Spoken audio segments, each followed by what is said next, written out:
infinitas gracias, Sandra, Claudia, Florencia, por aceptar la humilde invitación de la Universidad Nacional de Avellaneda. Y bueno, yo no quiero quitarles más tiempo, sí quiero destacar, para llegarles mis felicitaciones a las y los estudiantes de la materia Periodismo de Datos de la UNDAV, que como saben, pero es ocasión para compartirlo también con otros colegas que están en la charla, que la materia Periodismo de Datos, en particular los trabajos de las y los estudiantes de Periodismo de Datos, fueron seleccionados finalistas de los Sigma Awards, el premio más importante de periodismo de datos que hay en la actualidad, y es un reconocimiento al trabajo de las y los estudiantes y a la universidad que apostó a la materia periodismo de datos, a Daniel que tuvo la visión. Daniel es el impulsor de la materia que logró insertarla en el plan de estudios, y mi agradecimiento por pensar en mí para tratar de darla año a año. Ya es el 7º año que damos la materia, y no hubiese sido posible sin el aprendizaje que fuimos teniendo a partir de los trabajos en el campo de periodistas como Sandra, Florencia, Claudia. Así que gracias infinitas. Les cuento, para quienes todavía no conocen a nuestras invitadas, yo les voy a contar un poquito. Les voy a contar. Bueno, Florencia Coelho, ella es integrante del equipo de periodismo de datos, ¿no? La Nación Data, ¿no? Como lo conocemos, y del proyecto Naturaleza del diario La Nación. Fue coordinadora del Manual de Periodismo de Datos en Español 1.0, el primer libro que tuvimos en nuestras manos en castellano para empezar a conocer historias y prácticas alrededor del periodismo de datos, que más o menos ya tiene como una década ese manual, y fue autora en el 2º volumen, la segunda versión, la actualización años posteriores de ese manual, un recurso espectacular. Y además ella es becaria Knight de periodismo en la Universidad de Stanford, 2019. Bueno, también tenemos a Sandra Crucianelli. Ella es actualmente coordinadora de la Unidad de Inteligencia de Datos de Infobae y miembro del ISIG, ¿no? el Consorcio Internacional de Periodistas de Investigación, que la mayoría lo conocimos y tomó estado público con la explosión de los Panama Papers. Y bueno, Sandra nos va a poder contar de ese trabajo. Ella es docente del Centro Knight de la Universidad de Texas y del Centro de Formación en Periodismo Digital de la Universidad de Guadalajara, en México. Y ya que hablamos de México, presentamos a Claudia Ocaranza. Como les dije, ella es mexicana, está en México, nos visita desde México. Es coordinadora de Periodismo en Poder, una iniciativa mediática, pero que tiene forma también de organización social. Ella nos va a poder contar. Poder se llama, y Poder es una sigla, se llama Proyecto, Organización, Educación e Investigación. Es magíster en Periodismo de Investigación, Datos y Visualización de la Universidad Rey Juan Carlos de España, y fue becaria de la Fundación Carolina y del Centro Internacional para Periodistas. Bueno, no les hace justicia ni lo más mínimo esas 3 líneas que dije de cada una, pero por lo menos sirve para presentarlas. Y yo, sin más, de nuevo agradecerles, y si les parece, si las expositoras están de acuerdo, le paso la palabra a Florencia, que el micrófono es todo de ella. Bárbaro, ahí voy. Comparto. No iba a hacer presentación, pero como me quedó un ratito libre, dije, bueno, mejor hago presentación, porque seguro que las otras chicas van a hacer presentación. ¿Me están escuchando? Perfecto, así comparto pantalla. Más o menos, ¿cuánto tiempo tengo para poner? ¿15 minutos? No te escucho, a mí estás Mira, 20, 25 minutos y vamos viendo. Así hay tiempo para Bueno, que después estudiantes preguntas, sí, yo pregunten. prefiero que me hagan preguntas. Bueno, a nosotros nos gusta hablar en La Nación de periodismo de datos para el cambio. A ver si me pongo chiquitita, por lo menos para darme la cara. No, no me veo nada. A ver si pasa la hoja. Esperen que no sé por qué. Ahí pasó. Sí, quería contar un poquito de esta beca de Stanford.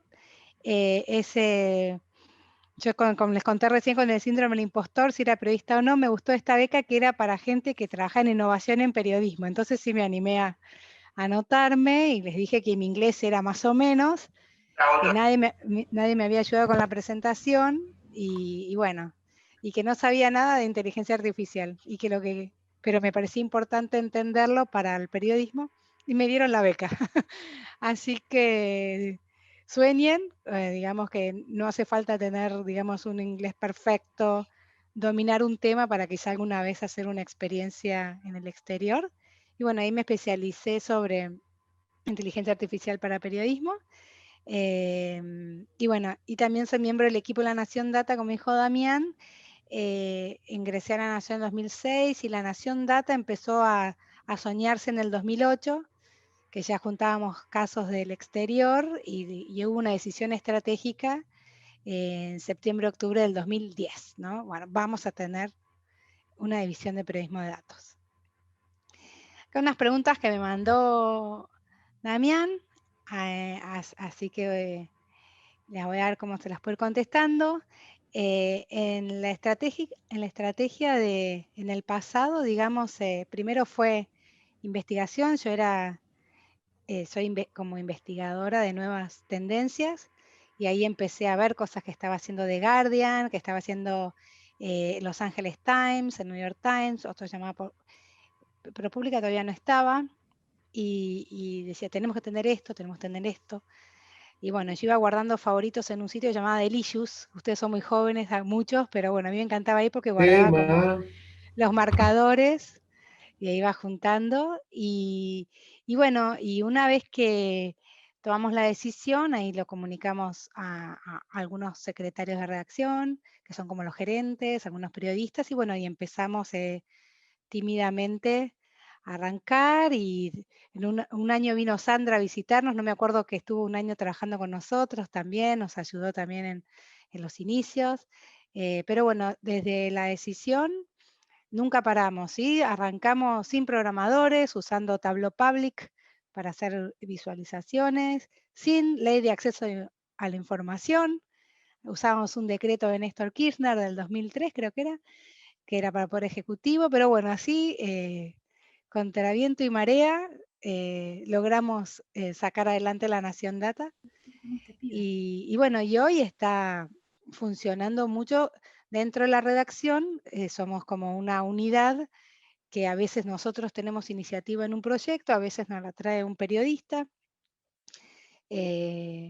Muchos descansan en nosotros para lo que es el uso de base de datos, no son tan autónomos, además les queda cómodo que estemos nosotros, entonces nos vienen a pedir, pero sí, ya estamos muy afianzados en la redacción. ¿Qué le aporta el periodismo de datos en términos de innovación o de mejora informativa a un medio de más de 150 años? Miren, no sé si muchos conocen Hackers, si fueron a la Media Party, pero nosotros enseguida nos juntamos en esos encuentros de Hackers, y yo creo que ahí hicimos un vínculo muy lindo con la comunidad. Creo que nada, vieron cómo nuestra actitud, nos podíamos encontrar en los datos y quizá había gente que no era fanático de los columnistas de La Nación, de repente no se sentía cómodo con la opinión que yo, descubrieron que había un sector nuevo donde buscábamos trabajar con datos públicos y bueno, nos encontramos ahí, ¿no? Con periodistas de medios muy distintos. Y ahí estamos en la comunidad desde que nació Hackers.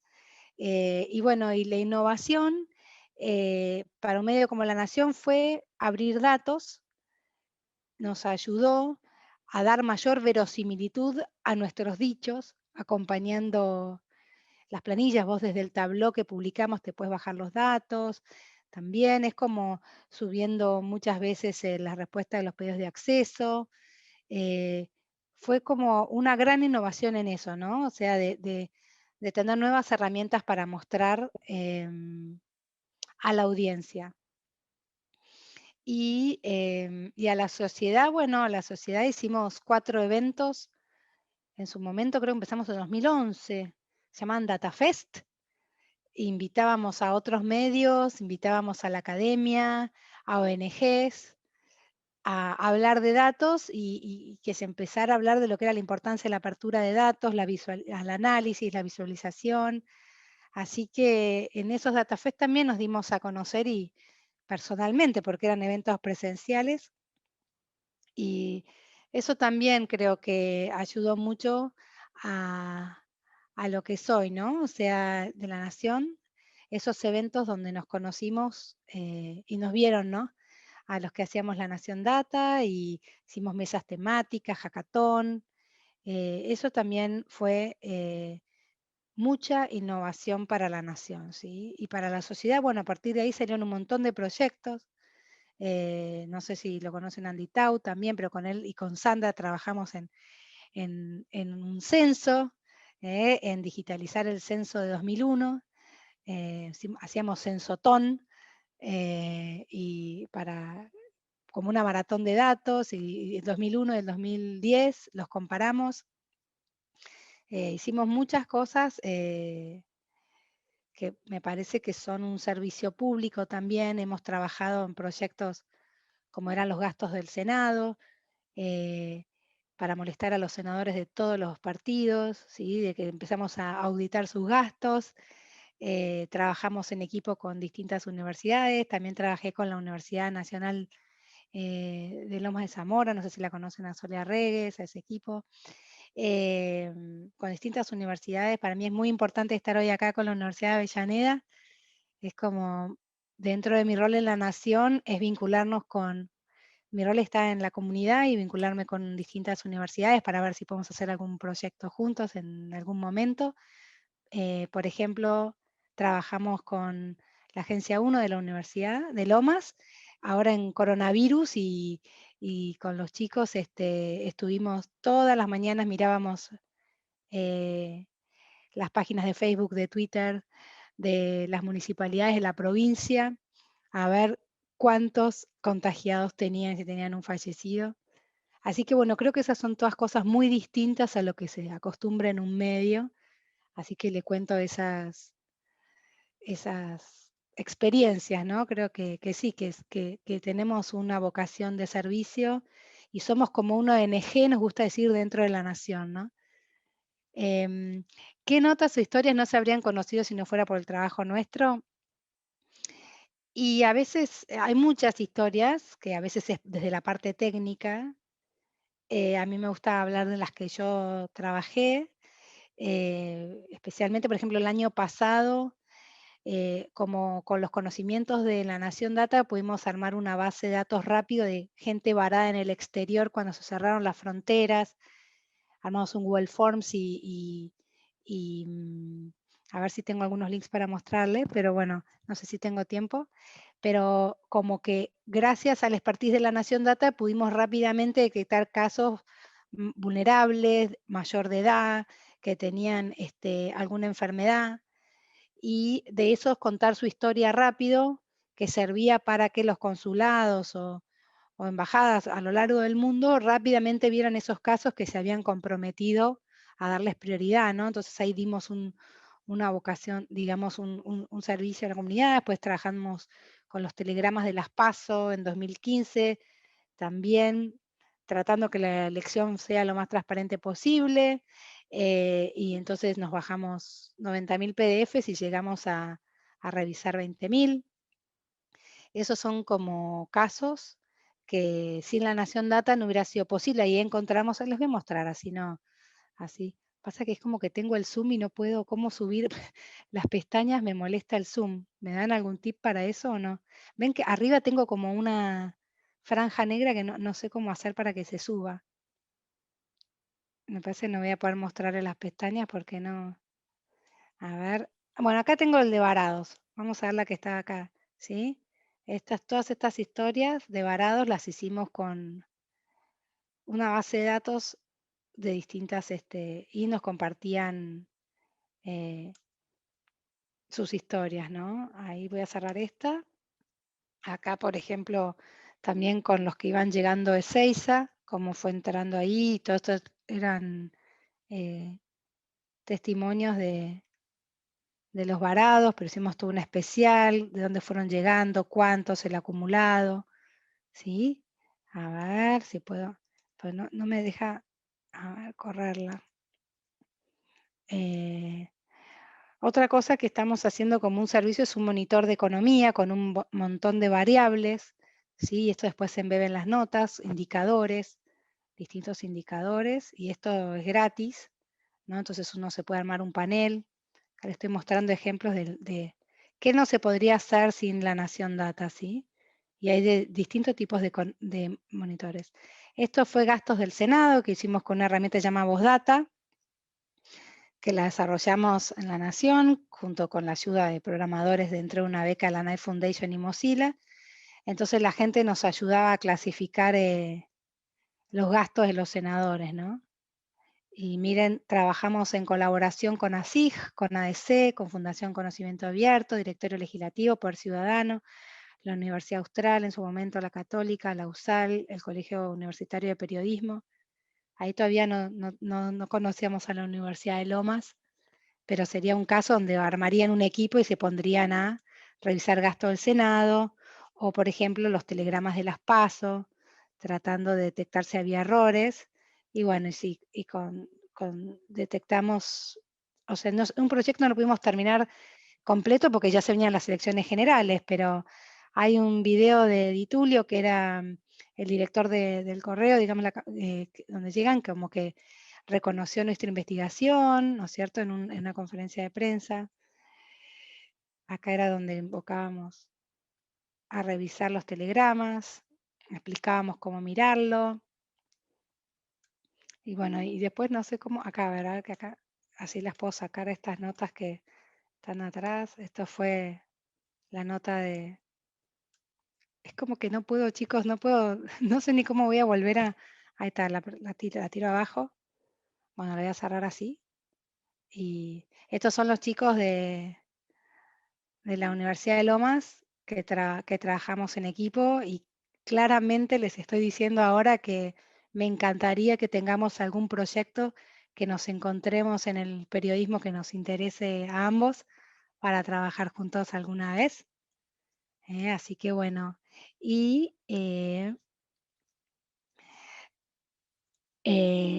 para ustedes, ¿cuál es la importancia de considerar el periodismo de datos como un camino interesante para los estudiantes?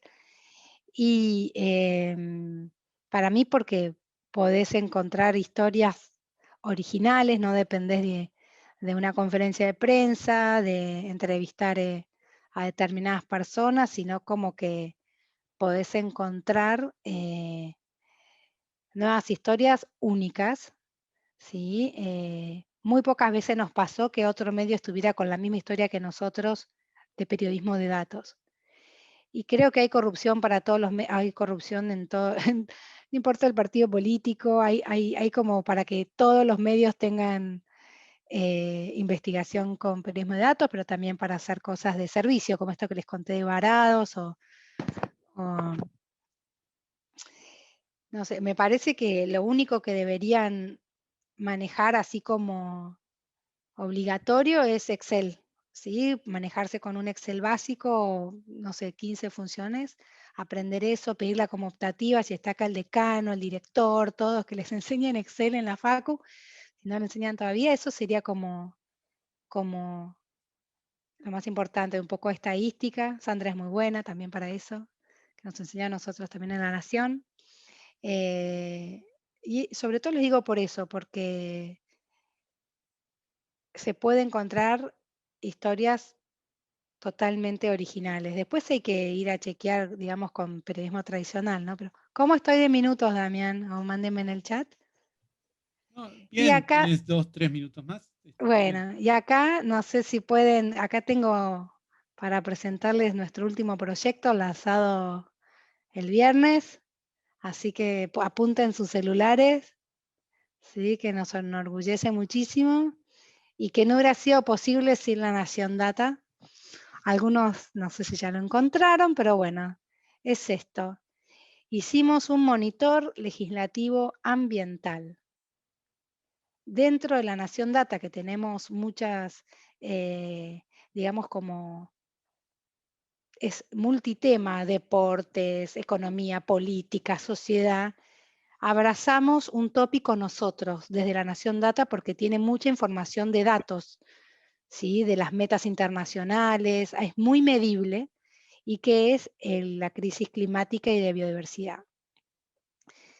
Y bueno, estamos desde 1 año y medio con eso, el proyecto Naturaleza. Si quieren ver notas que hacemos, pueden ver lanacion.com.ar/naturaleza. También tenemos una cuenta de Instagram, en Naturaleza, una cuenta de Twitter. Y esto lo hicimos en colaboración, así como hicimos los telegramas, los gastos del Senado en colaboración. Esto trabajamos con Fundación Directorio Legislativo, que con esa ONG ya trabajamos en varios proyectos, también en declaraciones juradas de funcionarios públicos, con EcoHouse, es un movimiento joven, tienen 5 años, con FARM, que abogados y mucho prestigio, digamos, de años en lo que es ambiente de Argentina, y la Fundación Vida Silvestre, que creo que todos lo conocemos, ¿no? Así que, bueno, con ellos hicimos este monitor, y si puedo, se los voy a ver cómo hago para llegar desde acá. No sé cómo subir esta pestaña. Deja de compartir. Bueno, lo que voy a hacer es tipearlo acá, monitor legislativo ambiental, y la base de datos, digamos, ¿en qué tuvo que ver la Nación? ¿Sí? O sea, además de que trabajamos 7 meses, acá tiene una explicación de cómo se hace una ley, ¿sí? Todo el camino, nos volvimos locos para representar el camino de una ley, y acá tienen, digamos, educación ambiental, etiquetado frontal de alimentos, que pueden preguntar qué tiene que ver con ambiente, pero sí es como el paso previo a que haya un etiquetado de la huella de carbono que dejan los alimentos. Y bueno, y acá tenemos los que hay. Y después, por ejemplo, si eligen, vamos a ir el que está más completito, que es educación ambiental, ¿sí? Tenemos el estado legislativo. Y después, ¿por qué es importante que haya una ley de este tema? Cronología del tema, los proyectos más destacados. De acá te vas a la ficha del legislador en directorio legislativo, tenés ver el proyecto de ley. No puedo cambiar de pantalla porque me tapa el Zoom, pero bueno, acá pueden ver los proyectos más destacados, y después se puede acceder al texto de la media sanción, ver el texto del dictamen, y después la cobertura en la Nación. Entonces de acá vamos a un acumulado de tag que tenemos con todas las notas que hay de educación ambiental, ¿sí? Y por ejemplo, acá lo combinamos con otra herramienta que tenemos, llama Congresoscopio, y cuando salió la media sanción en diputados, por ejemplo, agregamos, en vez de embeber un video de YouTube, embebemos como nuestro hemiciclo, y podés ver quiénes son los que votaron en contra de la ley o los que se abstuvieron, ¿no? Bueno, es al revés. Pero bueno, nada, estamos muy orgullosos del monitor, esperemos tener incidencia, que sepan que tienen un ovni arriba del Congreso, y que bueno, que hay que sacar todas estas leyes, tenemos compromisos internacionales, y no es chiste esto, ¿no? Así que nada, esto es donde estamos poniendo nuestra potencia y know-how en colaboración con las ONGs para tratar de, nada, de preservar, que no es, con esto cierro, que no es el planeta ni la naturaleza en Argentina, sino que es preservarnos a nosotros como raza, porque la Tierra va a seguir estando, o sea, los dinosaurios se fueron. O sea que lo que es todo esto es para cuidarnos a nosotros, y que la Tierra pueda alojarnos a la raza humana, y que podamos tener un hábitat donde podamos vivir, ¿no? Así que bueno, ahí los dejo. Mil gracias, Florencia. Bueno, sin más introducción, le doy la palabra a Sandra. Sandra, el micrófono es todo tuyo. Hola, hola. Bueno, Damián, Daniel, gracias por la invitación, gracias a Florencia también y a Claudia por compartir esta sesión entre todos. Es un orgullo con ellas, pues soy una gran admiradora del trabajo de ellas y bueno, con Florencia nos une una relación muy especial porque compartimos durante poco más de un año, fue en el 2012, a través de una fellowship de una organización que se llama International Center for Journalists, que me convocó yo vivo en Bahía Blanca, estoy en Bahía Blanca en este momento, pero en ese momento me convocó para que fuera un año a Buenos Aires bueno, ayudar al equipo de datos que en ese momento estaba surgiendo. Así que bueno, fueron los primeros pasos para todos, ¿no? Hace 10 años. Si bien en mi caso fue un poco, no digo especial, tiene algunas particularidades en mi caso porque yo no vengo del área del periodismo, yo estudié bioquímica en la universidad, quería ser periodista científica ya por los 80, entonces estudié bioquímica, bueno, no había periodismo, aquí en Bahía Blanca no se enseñaba la carrera de periodismo a nivel universitario, de hecho, al día de hoy las universidades públicas no tienen esa carrera aquí en Bahía Blanca. Entonces me gustaba mucho la comunicación científica, la investigación científica también, así que estudié bioquímica y eso, la mirada mía tiene mucho de la ciencia, me gusta mucho la ciencia, me gustan mucho los números, la matemática, y hubo un libro que a mí, yo siempre digo que me partió la cabeza, que es el libro de Philip Meyer, Periodismo de Precisión, un libro que yo leí en los 80, porque es un libro que enseña cómo aplicar las técnicas de la investigación social a la investigación periodística. Y entonces en los 80 había un grupo de periodistas formados por Yanina Zenini en La Nación de Costa Rica, Gerardo Reyes, éramos un grupo de periodistas, Pedro Enrique Armendáriz, habíamos varios que estábamos trabajando con hojas en papel y cuadrículas y cuadernos cuadriculados, y cuando empezó a surgir, cuando empezaron las computadoras, el primer lenguaje de programación en BASIC eran tablas que se cargaban manualmente, y bueno, el interés por las tablas, ¿no? Ese es como una característica del periodismo de datos. Básicamente, el periodismo de datos, cuando me preguntan qué es, yo siempre digo, es periodismo de investigación, ¿sí? Es periodismo de investigación basado en un gran volumen de datos. ¿Qué tipo de datos son? Bueno, a veces, generalmente, perdón, son números, pero a veces son palabras. Yo hace 2 años, casi 2 años y medio, que estoy en la unidad de inteligencia de datos de Infobae. Ahí coordino un equipo en el que hay 2 periodistas de datos, somos Mariel Fitzpatrick y yo, y una programadora que trabaja con nosotros, y bueno, después estamos asistidas por un equipo de gente que también colabora con nosotros desde lo audiovisual, desde la infografía, pero en general, en especial lo que estamos haciendo en la cobertura de pandemia ahora, a mí me interesó mucho este tema, tal vez un poco explicando por el tipo de formación que tengo universitaria, los temas de salud siempre me interesaron, y yo quería ofrecer semanalmente un producto que sea de fácil comprensión, que sea de fácil visualización, una cosa que yo había visto en muchas unidades de datos en las que estuve en otros países, donde pude formar a otros equipos de datos, es que muchas veces se invertía mucho tiempo en una visualización interactiva, por ejemplo, o en una aplicación de noticias, pero después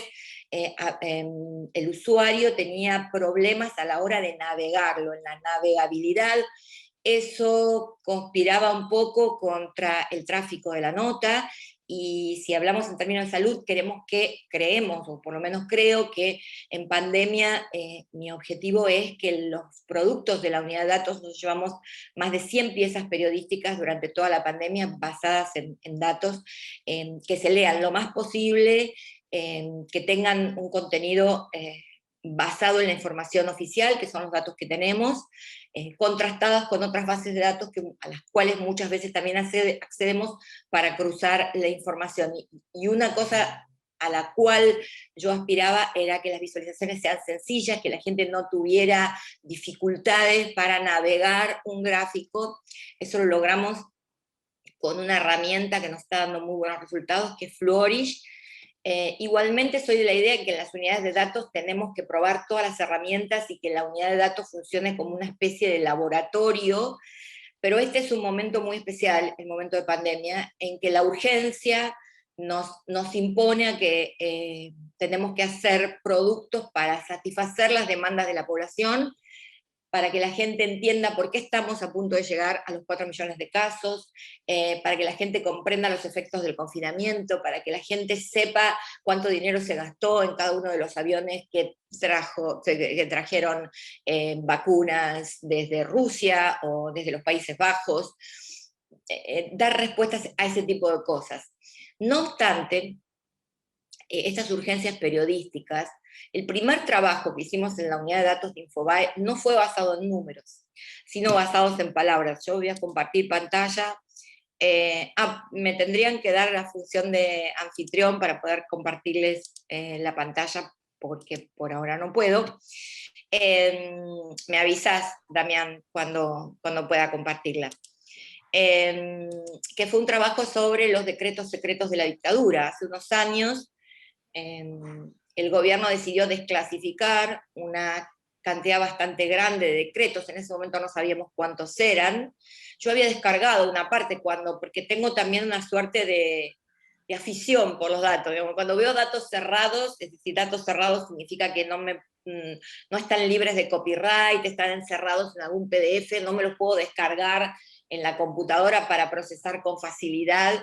Estos datos estaban como encerrados en un PDF. Bueno, me descargué lo que había en ese momento, pero no estaban completos. Así que nada, esperé pacientemente hasta que un día, a principios de 2019, buscando algo en el sitio del boletín oficial, estaba buscando otra cosa, encuentro una carpetita que parecía pequeña, que decía secretos, y obviamente como periodista me llamó muchísimo la atención. Me metí ahí adentro y encontré la serie completa de los decretos que habían sido desclasificados. Entonces lo que hicimos con esa información, con ese gran volumen de documentos, fue ponerlos todos en una base de datos. Fue la primera vez que empezamos a probar herramientas de inteligencia artificial para tratar de encontrar patrones de comportamiento en grandes volúmenes de información que era texto. Entonces yo quería buscar noticias. En ese momento habíamos contabilizado más de 10.000 decretos, ¿no? Cada uno tiene un documento y muchas veces tenían anexos, y el anexo tenía 27 páginas, por ejemplo, era una cantidad de información bastante grande. Disculpa que te interrumpa. ¿Sabés qué? Florencia, vos sos la anfitriona actualmente y le tenés que pasar el permiso a Sandra. Estábamos discutiendo eso detrás de cámara. Ok. Bueno, Flor, me avisas cuando pueda compartir pantalla. Entonces, la idea fue, con la ayuda de una programadora que maneja lenguajes de programación como Python, etcétera, etcétera, etcétera, y otros lenguajes de programación también, se creó una base de datos y se buscó patrones de comportamiento. Por ejemplo, nos interesaban historias de personas que habían sido deportadas del país. Nos interesaban... Bien, estaba sin nada. Alguien tiene el audio abierto. Santiago, estás con el audio. Ahí está. Aprovecho que interrumpí para decirle a Flor Coelho que para pasarle el audio a Sandra. Eso necesito saber, ¿cómo se lo paso a ella? Ya está. Ponete. Ya está. Ya está. Perfecto. Ahí está. Creo que ya está. Sí, ahí estamos. No, les contaba de este proyecto de los decretos secretos de la dictadura, que fue el primer trabajo que publicó la unidad de datos de Infobae, donde relevamos 9.037 decretos secretos con todos sus anexos, y que comprendía un periodo histórico entre 1957 y 2003. Y acá lo que hicimos, además del proceso de apertura de datos, es decir, ponerlos a disposición de la gente en formato abierto, en este caso era texto, así que se eligió el formato de TXT.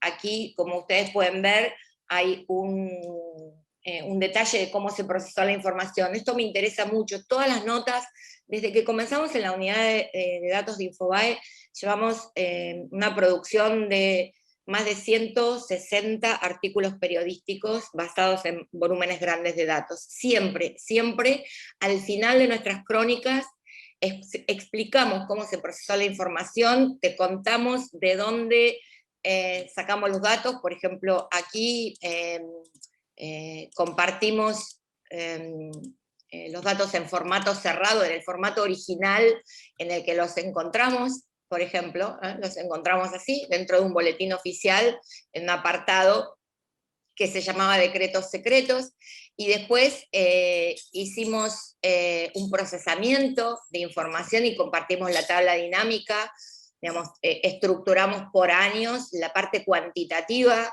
de los datos, que eso lo hizo nuestra programadora, usando el lenguaje de programación Python, digamos, el conteo, el agrupar por años para saber cuál había sido la época que tenía una mayor cantidad de producción de estos decretos, y después lo que hicimos fue, dentro del proceso de apertura de datos, también compartir la carpeta con todos los decretos ya en formato abierto, en TXT, por ejemplo. Acá están todos. Si usamos Google Drive como herramienta para compartir con la gente, encontramos también que esta es la más fácil para la gente, ¿no? Podríamos subir a otras plataformas más complejas, pero encontramos que este es el modo más fácil de que la gente pueda compartir libremente artículos. Así que este fue el primero, y en esto último, que está aquí, que es cómo se procesó la información, un poco, yo quería hablarles de esto porque hace referencia a un concepto que yo aprendí en la época que se me formó para mi fellowship de 2012, antes de comenzar esa tarea de formación de equipos de datos en Argentina y en distintos puntos de América Latina. Pasamos por el Washington Post, donde ahí tuve muchas sesiones con gente que ya estaba trabajando de hace muchos años en esto, y ellos trabajaban con el concepto de Open Journalism, que a mí siempre me gustó mucho, desde periodismo abierto, que es contarle todo a la gente de modo tal que cualquier otra persona podría repetir el proceso que nosotros hicimos y llegar al mismo resultado, o llegar a un resultado diferente. Y eso me parece una cosa maravillosa.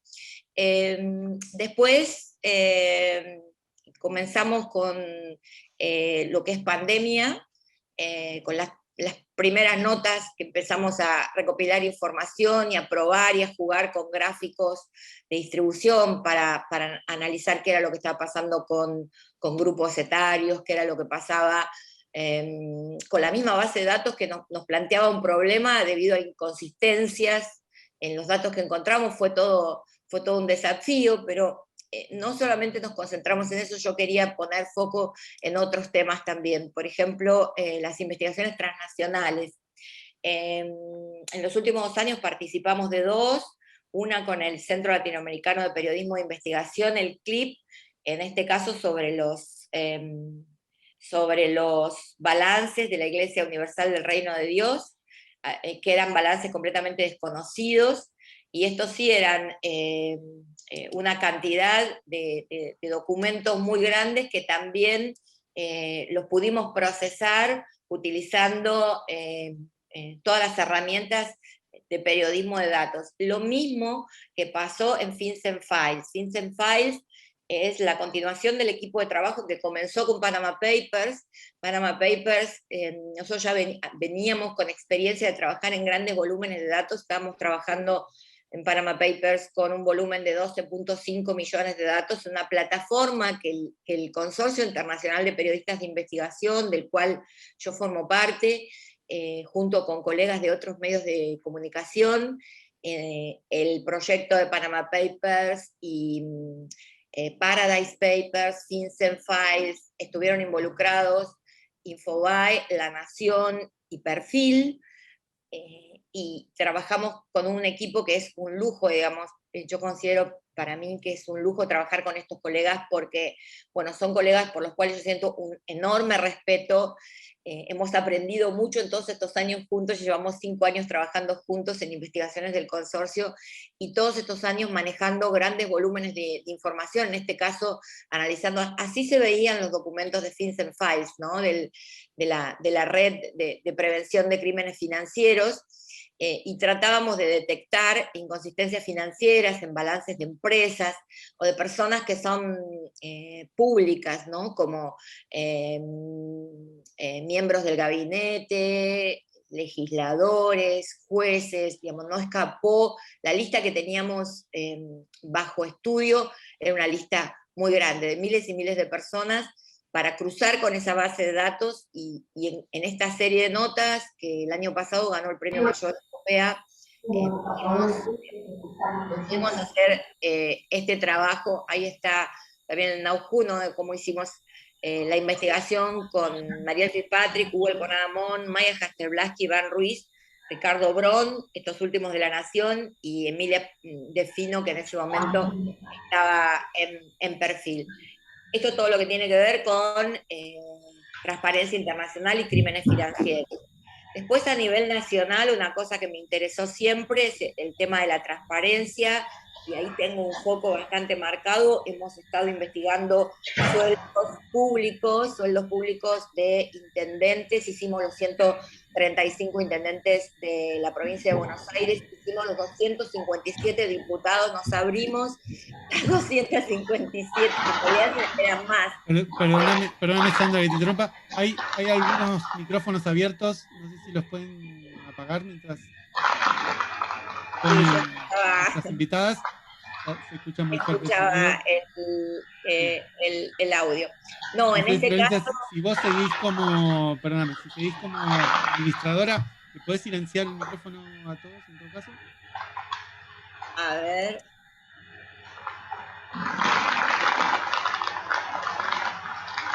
No me deja. Santiago, hay vos alguien que tiene el micrófono silenciado,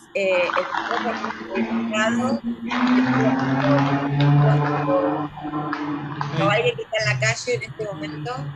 Sí, ahí veo que algunos se están apagando, pero todavía el ruido fuerte sigue ahí. Acá señalan a alguien, pero... No me deja, mira. A ver.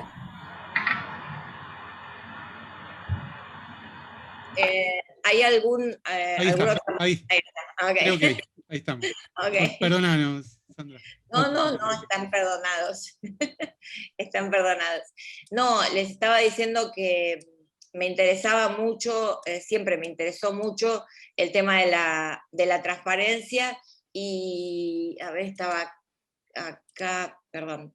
Y con los temas de la transparencia, en el caso de conocer el patrimonio de los 257 diputados, de los más de 70 senadores, ahí lo que hubo que hacer es del sitio de la Oficina Anticorrupción descargar cada uno de los PDFs donde estaban estos documentos, y abrir estos documentos, darle estructura de tablas, un trabajo bastante complejo, y después, al final de todo, como siempre hacemos, compartir el enlace,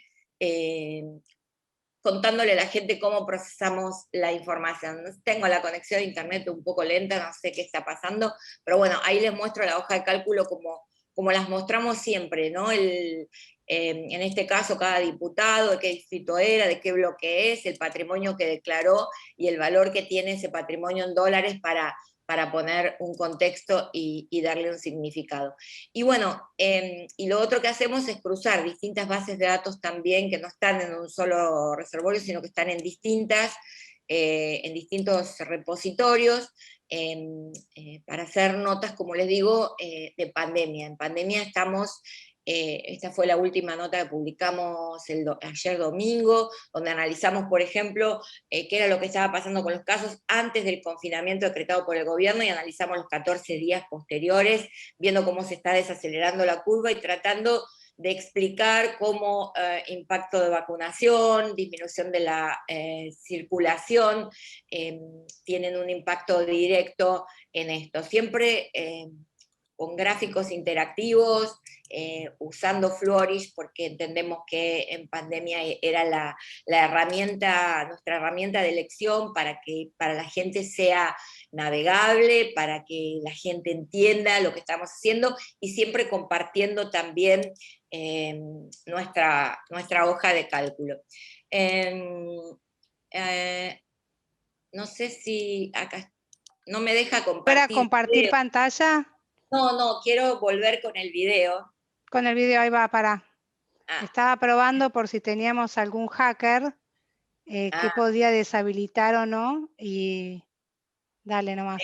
Acá estoy de vuelta. Bueno, yo les mostré algunas de las cosas que hicimos y que de alguna manera tienen mucho que ver con algo que a mí siempre me gustó mucho, que era esto que yo les comentaba antes, del periodismo de precisión. Yo empecé mis primeras prácticas de periodismo de precisión a fines de los 80, procesando tablas en BASIC, nada, con lo que tenía, con una computadora que era un trasto enorme. En los primeros años de los 90 también ahí apareció la hoja de cálculo para mí. Y si me preguntan cuál herramienta es la básica, Excel es la madre de todas, digamos, le llamo Excel, pero es cualquier hoja de cálculo, si quieren no sé, Mac Numbers o en OpenOffice, una hoja de cálculo, spreadsheet en OpenOffice, cualquier hoja de cálculo que les permita estructurar información en columnas y en filas, y que les permite realizar operaciones matemáticas como variaciones porcentuales. Recuerden que cuando están trabajando con números, la pregunta que se tienen que hacer, bueno, ¿qué es lo que estoy viendo? Digamos, esto es lo que hace básicamente un minero de datos. Un minero de datos no es aquel que recopila una gran cantidad de datos y los ordena, sino el que encuentra, como si fuera una mina donde hay un montón de carbón, bueno, el que encuentra un diamante. ¿Y cómo se encuentra una noticia en grandes volúmenes de datos? Por eso a mí la parte que más me apasiona del periodismo de datos es la minería de datos. Me gusta mucho hacer eso, y en los últimos años me enfoqué en aprender las técnicas para hacer eso. Bueno, básicamente ver los cambios. Ustedes tienen que ver los cambios. Digamos, el concepto de noticia es cuando algo cambia. Si las cosas suben, bajan, digamos, un avión que se cae, ¿por qué se cae? ¿Y por qué es noticia? ¿Por qué se cae? Puede ser la explicación de la noticia, pero es noticia un avión que se cae porque el promedio, la media, lo habitual es que no se caigan, es que despeguen, ni aterricen, ni en el medio vuelen. Entonces, siempre busco cuando la media se dispara, cuando hay una desviación estándar, cuando hay un parámetro que se escapa del promedio, que se escapa de lo esperable. Y ahí me parece que hay una conjunción muy grande entre el concepto de noticia y matemática. Para mí hay una relación directa entre el concepto de la noticia y las variables matemáticas que se manejan. Por eso me parece un desafío, me parece tan interesante, y bueno, ojalá haya muchos más periodistas que trabajen en grandes volúmenes de datos. Por ahora somos poquitos, la comunidad datera, como dijo Flor, somos pequeños, nos conocemos todos, somos pocos, pero ojalá los medios de comunicación empiecen a incorporar periodistas de datos, y un elemento clave es el programador. Digamos, yo no podría hacer nada en periodismo de datos si no tengo a la programadora al lado. La programadora está conmigo todo el tiempo, mirando números, ver cómo podemos darle vuelta a una base de datos, cómo podemos encontrar información en otra, porque las bases de datos son tan grandes. Para que tengan una idea, la base de datos de coronavirus, la que tiene en línea el Ministerio de Salud de la Nación, hoy es tan grande que yo, que tengo un equipo de última generación, ya no la puedo descargar. Yo no la puedo descargar. Entonces necesito que alguien que sepa programación la descargue, si es muy grande la particione, crea una nueva base de datos con queries para hacerles preguntas a esa base de datos. Entonces ella y yo estamos muchas veces conectadas, aunque no estamos físicamente en el mismo lugar, estamos conectadas y viendo qué le podemos preguntar a la base de datos. Entonces digo, bueno, a ver, analicemos qué pasa con esta franja? ¿Qué pasa con los niños? ¿Y dónde? Y yo quiero ver qué pasa en la provincia de Buenos Aires. Ajá, en la provincia de Buenos Aires. ¿Y dónde? No quiero ver en el AMBA. Entonces se va trabajando con la programadora palmo a palmo para encontrar noticias en grandes volúmenes de datos, que es el gran desafío. Y con eso termino. Muchas gracias. Muchísimas gracias, Sandra. Espectacular en los tiempos también, clavadísimo, 25 minutos. Y bueno, sin más, pasamos a Claudia. Claudia, ¿andás por ahí? Sí, ya te veo. El micrófono es todo tuyo. Muchas gracias. Primero agradecer a Damián y a la Universidad Nacional de Avellaneda por la invitación, a Sandra y a Flor. Es un placer compartir con ustedes toda mi admiración todo el tiempo, desde siempre. Y bueno, intentaré ser breve, respondiendo un poco las preguntas también que Damián me hizo favor de enviarme.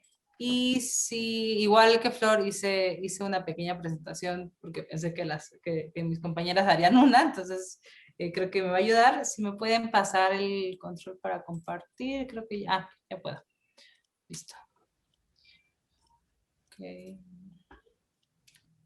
Listo.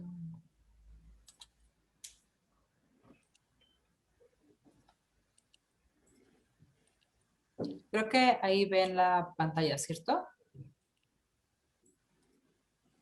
Sí, sí, sí. Listo. Si alguien tiene alguna duda o algo, me dicen. Tengo hecha chiquita la pantallita.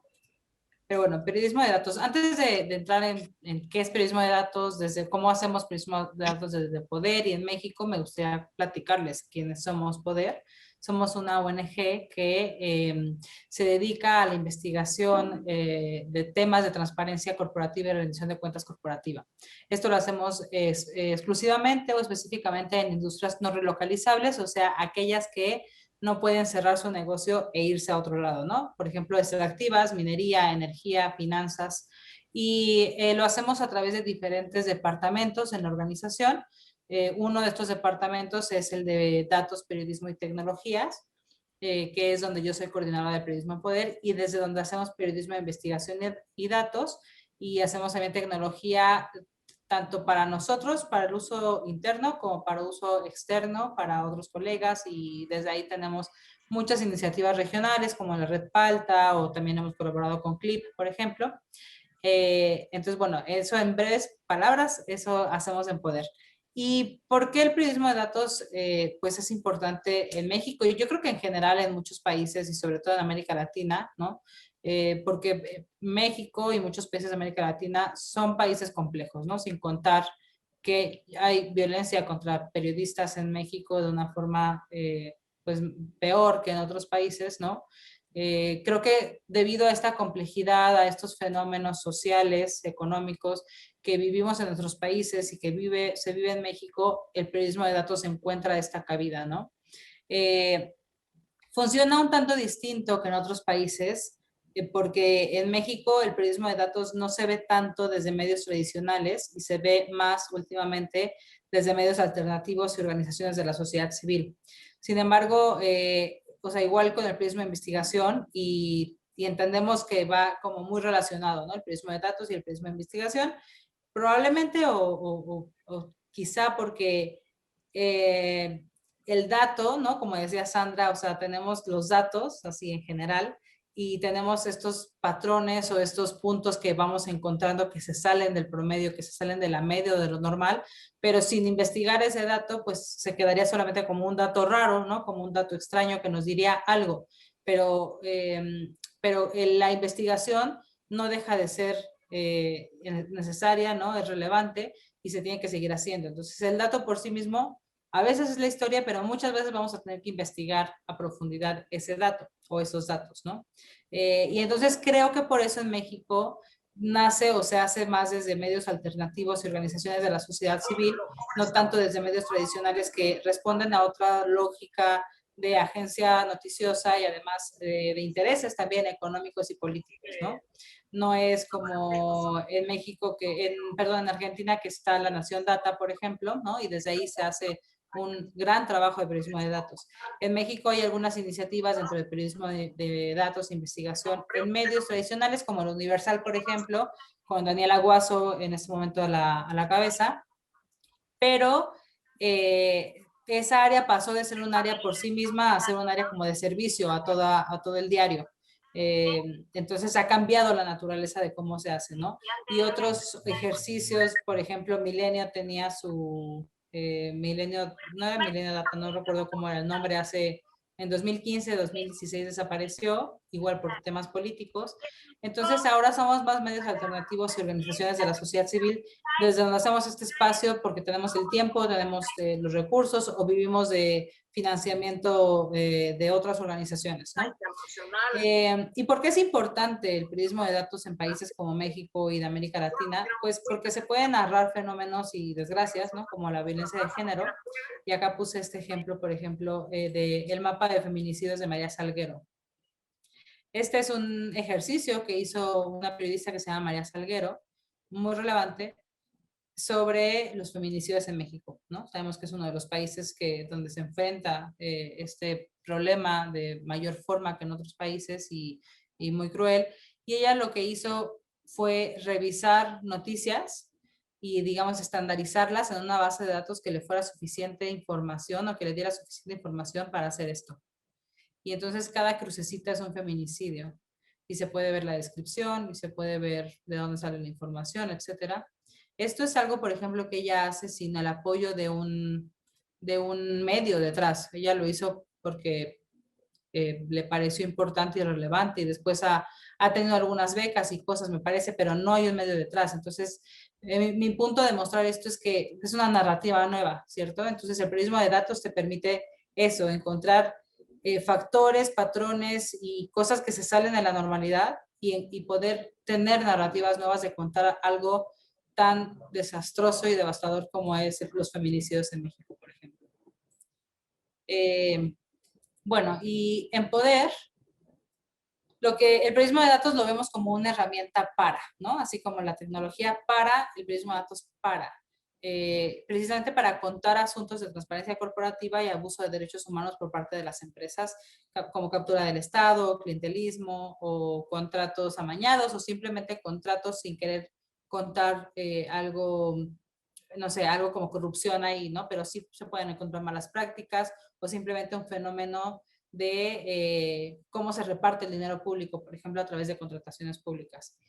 Actualmente en el equipo somos 3 periodistas, 3 desarrolladores, una analista de datos y a veces tenemos pasantes también. Entonces, en realidad no somos un equipo muy grande, pero tenemos el apoyo de la organización y tenemos el tiempo también para hacer este tipo de cosas. Nosotros usamos los datos para reportajes, digamos, que nos tardamos una semana en hacer, probablemente, reportajes básicos, por llamarlo así. Publicamos cada semana o cada 2 semanas. No siempre es con datos, pero a veces sí. Y también los usamos, sobre todo, en proyectos de mediano y de largo plazo.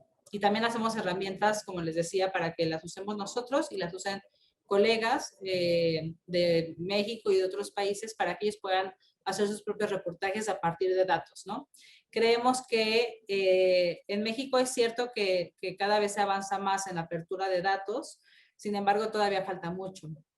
Entonces hay información que nosotros conseguimos que ya vienen de datos semiabiertos, pero nosotros conseguimos reordenarlos o reutilizarlos de una forma más amable para la gente, que es lo que hacemos, por ejemplo, aquí en Skin.wiki, que es un portal de datos para mostrar, digamos, cómo funcionan las élites en América Latina, sobre todo en México. Y aquí lo que hacemos es, tenemos un buscador, tenemos más de 4 millones de, 6.3 millones de contratos ahora, hicimos una nueva actualización en mayo de este año y tenemos más de 6 millones de contratos y bueno, empresas, instituciones, personas localizadas. Entonces, por ejemplo, podemos ir al buscador y aquí encontramos contratos. Esta información es información pública, es información que el gobierno mexicano libera, pero lo hace en un portal horrible donde nadie puede encontrar nada. Y lo que nosotros hacemos es tomar diferentes fuentes, como esta de Compranet, que es donde se ponen las compras públicas, o CompraSims, que es donde es lo más reciente que sacamos, que son compras de medicamentos e insumos médicos del Instituto Mexicano del Seguro Social, y también otros portales que reportan compras. Nosotros lo estandarizamos con con el estándar de datos abiertos de compras, o CDS, y digamos lo presentamos de una forma pues mucho más amigable y mucho más útil para la gente, ¿no? Entonces se pueden buscar contratos, instituciones, personas o empresas, y todo esto se puede bajar después en un CSV, ¿no? O en un JSON. La visión de hacer esto no es solamente tener los datos por tenerlos, sino esta idea de poder ayudar a que el acceso a la información se equilibre, y con eso se equilibren también los pesos del poder, ¿no? En México y en América Latina. Creemos que entre más gente tenga información accesible, fácil de usar, que se pueda entender, pues podrán tomar decisiones distintas que beneficien mayormente a un buen bien público sobre un bien privado, ¿no? Que es lo que actualmente pasa. Entonces, acá tengo algunos ejemplos de qué hacemos con estos datos, ¿no? Pues hacemos algunos proyectos, ya les decía, reportajes básicos que sacamos una vez a la semana, cada 2 semanas, pero también tenemos proyectos de mediano y largo plazo, por ejemplo, todos los contratos, que por cierto, este proyecto ganó el Sigma Awards el año pasado en innovación. Íbamos a ir, bueno, algunos del equipo iban a ir a recoger el premio en Europa y pues llegó la pandemia, nos quedamos un poco frustrados, pero con mucha felicidad de que ganamos el Sigma. Y lo que hicimos acá fue precisamente sacar 3.8 millones de contratos y analizarlos, cómo estaba comprando el gobierno mexicano. Encontramos un montón de malas prácticas, y lo que hicimos fue una evaluación a través de 25 algoritmos que miden esto básicamente, ¿no? La transparencia, la temporalidad, la competitividad, la trazabilidad y la confiabilidad de los contratos. Ahí siguen viendo la pantalla, ¿verdad? Cada vez que voy cambiando a proyecto o que abro un enlace se ve. Sí, lo vemos. Okay, se ve perfecto. Qué bueno, que luego me pasa que me quedo en la presentación y no se abre ningún enlace. Y entonces lo que hicimos acá fue, digamos, evaluar cada contrato, pero evaluar también a las instituciones públicas que hacen las contrataciones y decirle y asignarles un puntaje, ¿no? Eso con la intención de que se mejoren las compras públicas en México, pero también obviamente de hacer historias periodísticas, ¿no? Entonces, digamos, los datos están ahí, y luego lo que hacemos a través del periodismo de investigación, pues resulta en estas cosas, ¿no? En reportajes que también tienen un impacto o que también sirven de algo. Luego tenemos, por ejemplo, Mujeres en la Bolsa, que además esto también participó La Nación Data, que somos grandes aliados de La Nación Data, en Mujeres en la Bolsa, en la Red Palta, en otros proyectos.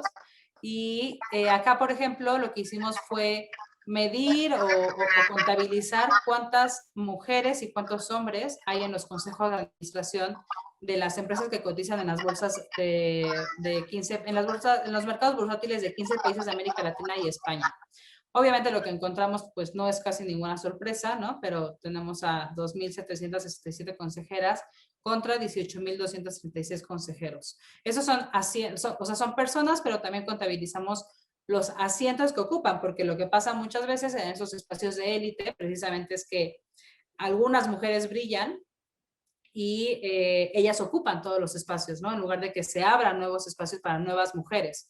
No necesariamente, no, aunque este proyecto lo sacamos el 8 de marzo, no es necesariamente una cosa de decir, pues es que las mujeres llegan y entonces son espacios feministas. No se vuelven espacios feministas, ni se vuelven espacios de sororidad, porque claro que hay una cosa mucho más de lógicas de élite detrás, ¿no?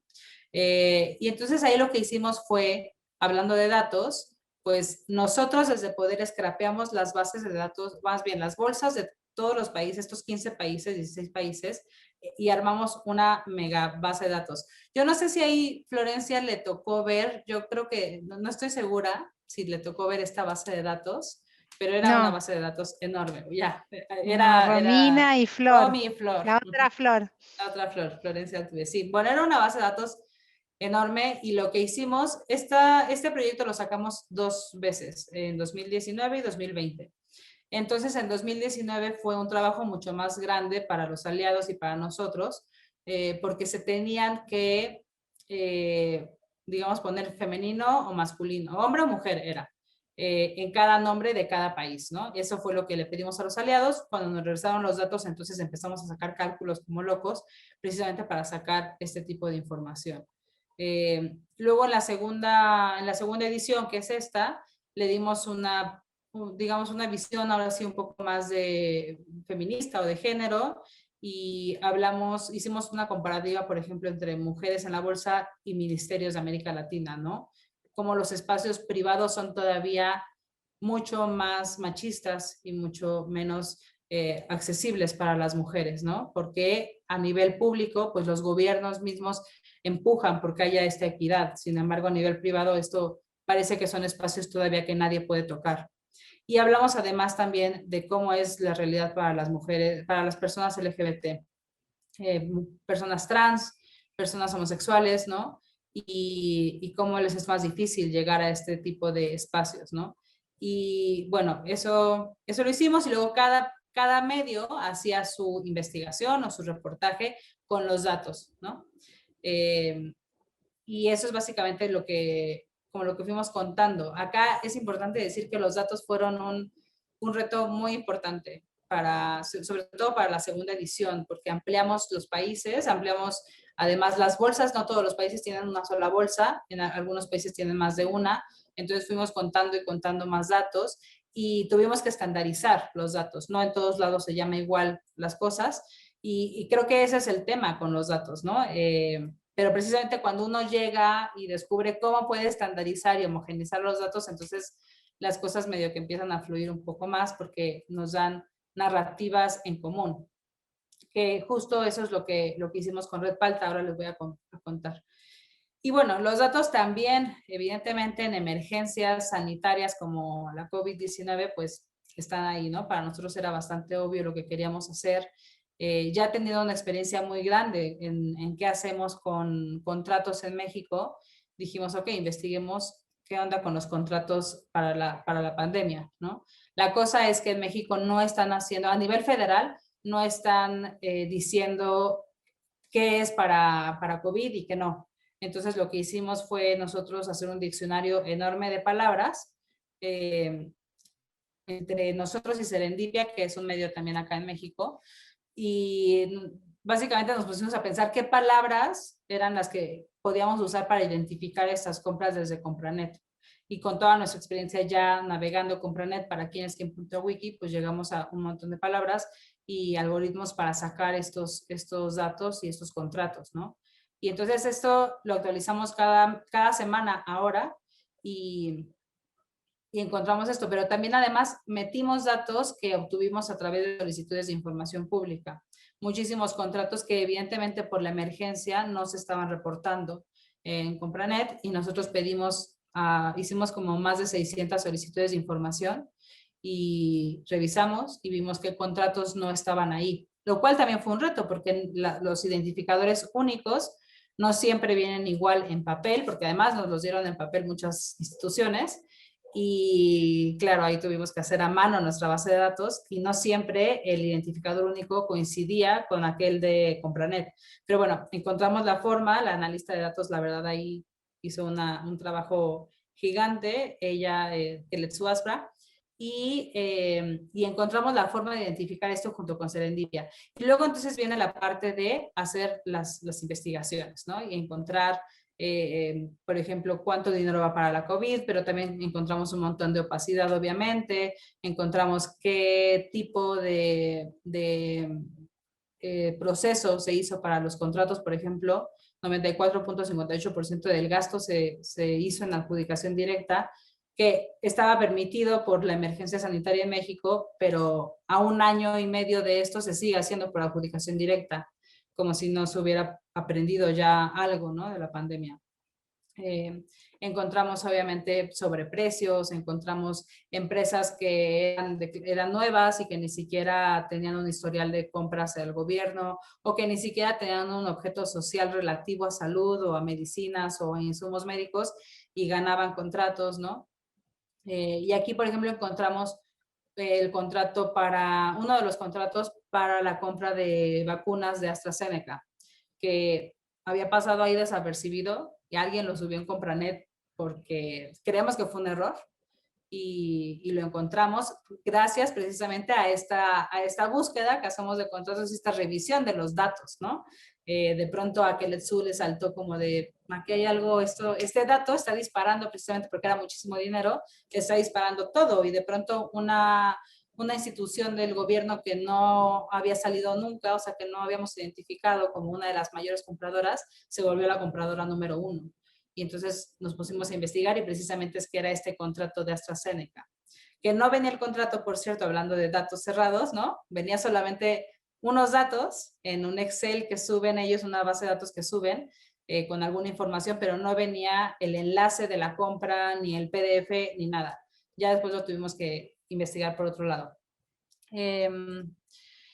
Luego, por ejemplo, tenemos el proyecto más reciente, que estamos súper orgullosas de él, Salud, Dinero y Corrupción, que lo que hicimos fue revisar más de 2 millones de compras, creo, entre 2008 y 2018 del IMSS, que es el Instituto Mexicano del Seguro Social, que es el instituto más grande de salud pública en México, y encontramos que 18,000 millones de pesos se fue en sobrecosto entre 2008 y 2018.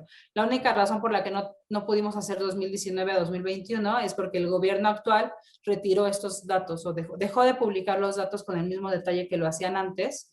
Entonces no podíamos saber, no sé, precio unitario, cantidad, unidad de compra, cosas así, que nos permitieron hacer a nosotros nuestro cálculo de sobrecosto, ¿no?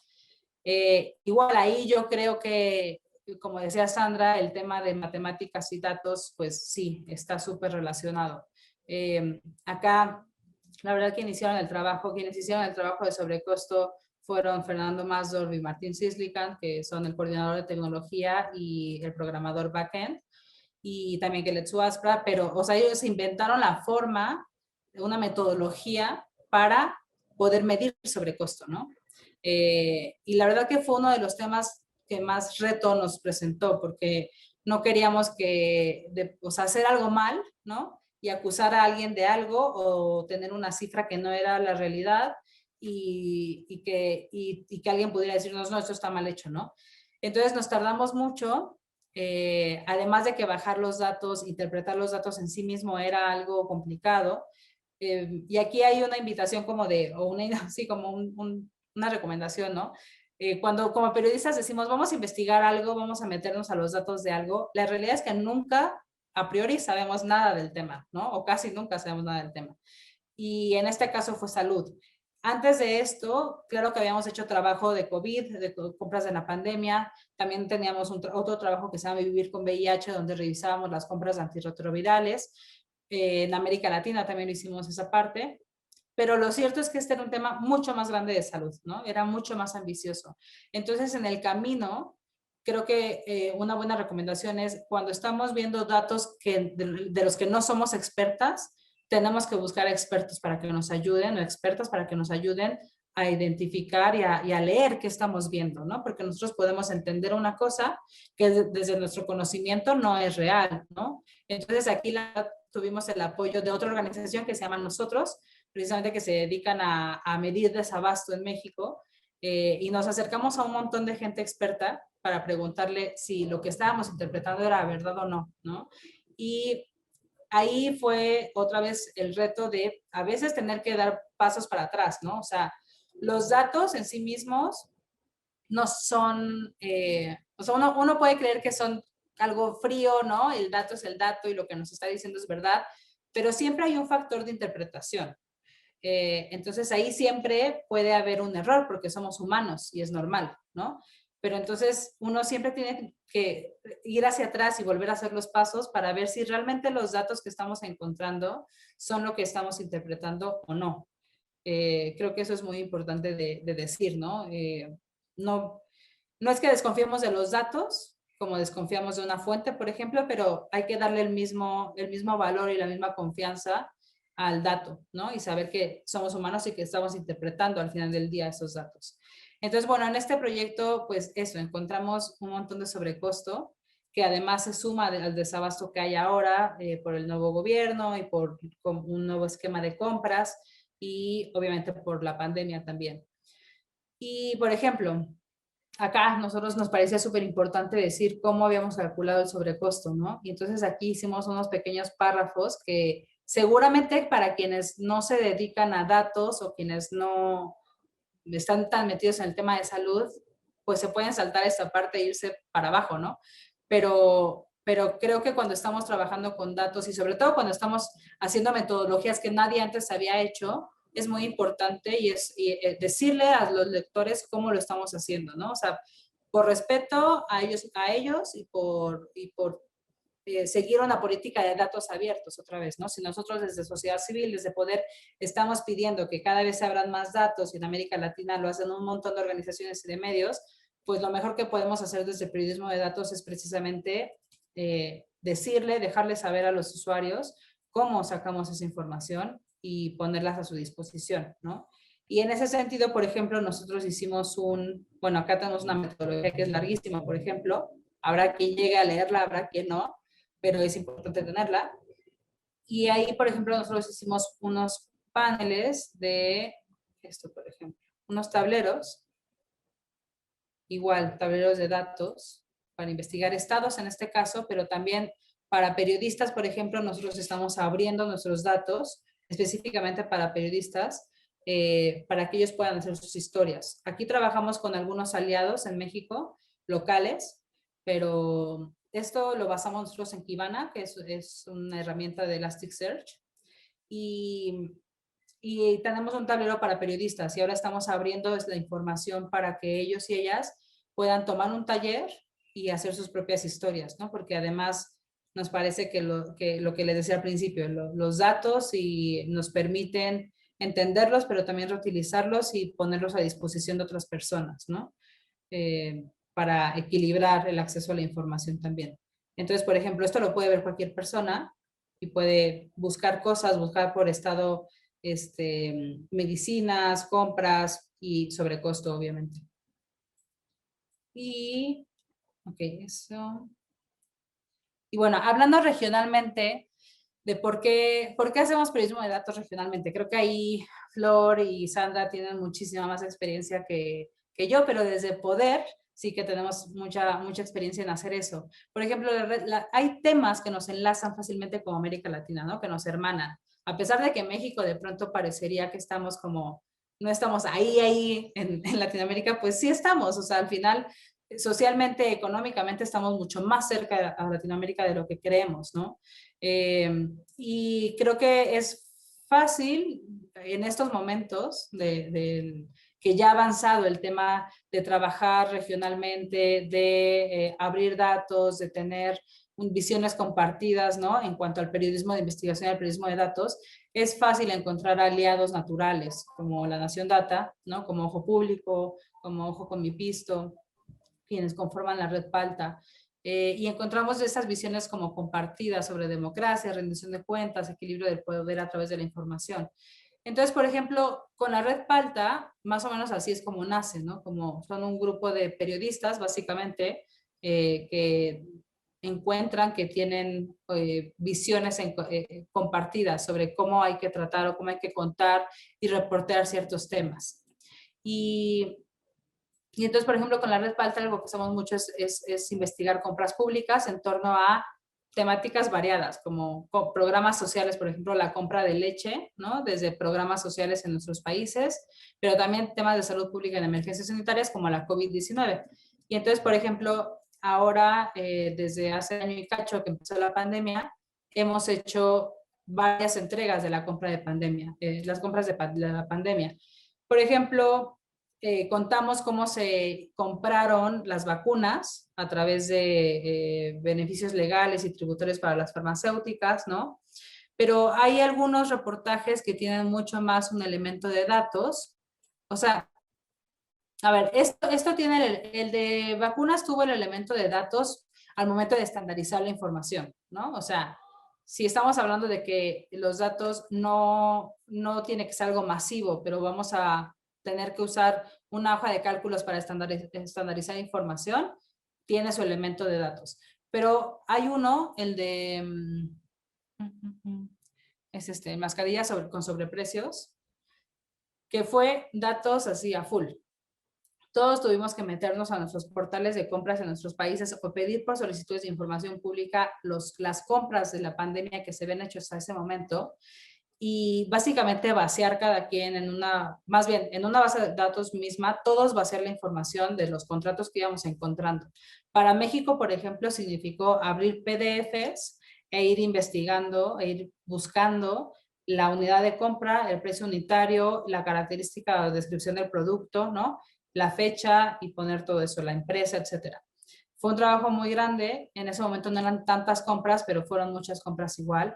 Para otros países como Guatemala, por ejemplo, Guatecompras sí tiene estos elementos de detalle de la compra de los contratos, entonces no fue tanto por ahí, pero no se estaba reportando tanto, entonces tuvieron que pedir por acceso a la información pública un montón de contratos y tuvieron que revisarlos a mano igual. Y lo que hicimos fue armar primero una base muy grande y poner categorías de cada uno de los productos, ¿no? No importaba si eran, por ejemplo, mascarillas KN95 o mascarillas tal, toda la mascarilla, o equipo de protección personal, ¿no? Y hacer categorías, digamos, lo más detallada posible para que al final viéramos precisamente en un análisis de datos cuáles eran los datos que se disparaban, cuáles eran los precios que de pronto eran una locura que nuestros países estuvieran pagando. Y ahí entonces entró otro tema de decir, bueno, ok, podemos hablar de sobreprecios, pero la realidad es que la pandemia disparó los precios de todo, en todo el mundo, ¿no? Entonces tuvimos que hacer una metodología y una investigación de los precios previos antes de la pandemia de algunos productos para saber dónde empezamos a medir sobreprecio y no empezar a medirlo de la nada, ¿no? Porque era normal que se hubieran disparado esos precios. Entonces Claudia, dijimos, ¿sí? mil disculpas por la interrupción, estamos en tiempo, no sé si querés cerrar el tema Sí. y en todo caso lo dejas para las preguntas, cualquier aspecto que quieras ampliar. Sí, de hecho ya estoy por acabar esta parte. Fabuloso. Gracias. Sí. Y entonces hicimos la metodología para decir, ok, hasta aquí es sobreprecio, y lo que podemos decir es que México fue uno de los países que más compró sobreprecio mascarillas, por ejemplo, ¿no? Y cada uno de los países fue haciendo esto. Entonces, por ejemplo, esto, ¿no? Sobrecosto con mascarillas de la KN95.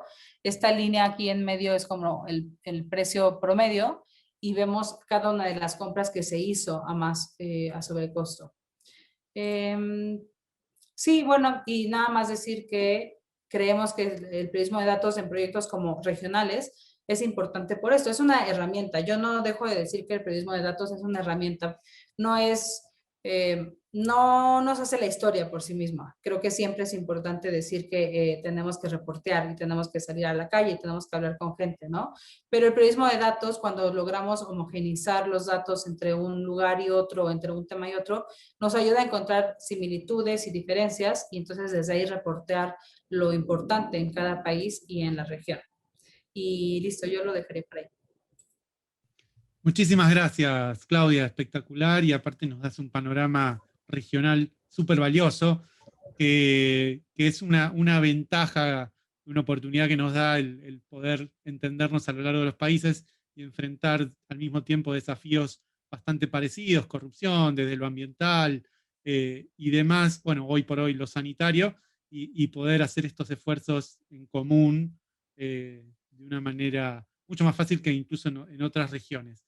Y esa es la importancia de lo que llamamos periodismo transfronterizo de investigación y de datos.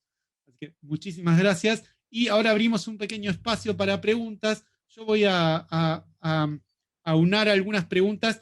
Algunas fueron para alguna de ustedes en particular, pero yo las voy a ampliar. Por ejemplo, creo que Florencia ya había respondido por el chat algunas de estas cosas, pero por ahí si Sandra y Claudia quieren comentar, todo muy brevemente, si pueden. ¿Qué criterios tienen? Esta la preguntaba Gabriela. ¿Qué criterios, Gabriel, perdón, que se tuvo que... pero es buena la pregunta. ¿Qué criterios tienen a la hora de elegir una nota de periodismo de datos? ¿Qué es lo primero que ven? ¿No? Si pueden comentar. Bueno, en mi caso siempre me siento interesada, porque soy curiosa por naturaleza, cuando hay un volumen de datos grande. Probablemente es trabajar con una hipótesis ciega, digamos. No sé lo que voy a encontrar, miro lo que hay. por ejemplo, en los repositorios de datos abiertos y en las bases de datos internacionales, que bueno, ese trabajo se monitorea semanalmente, estamos viendo todo el tiempo que hay, y obviamente el criterio periodístico tiene mucho que ver, ahí nos ayuda a ver, a mí hay temas que me interesan, que es el gasto público, cómo se gasta el dinero de la gente.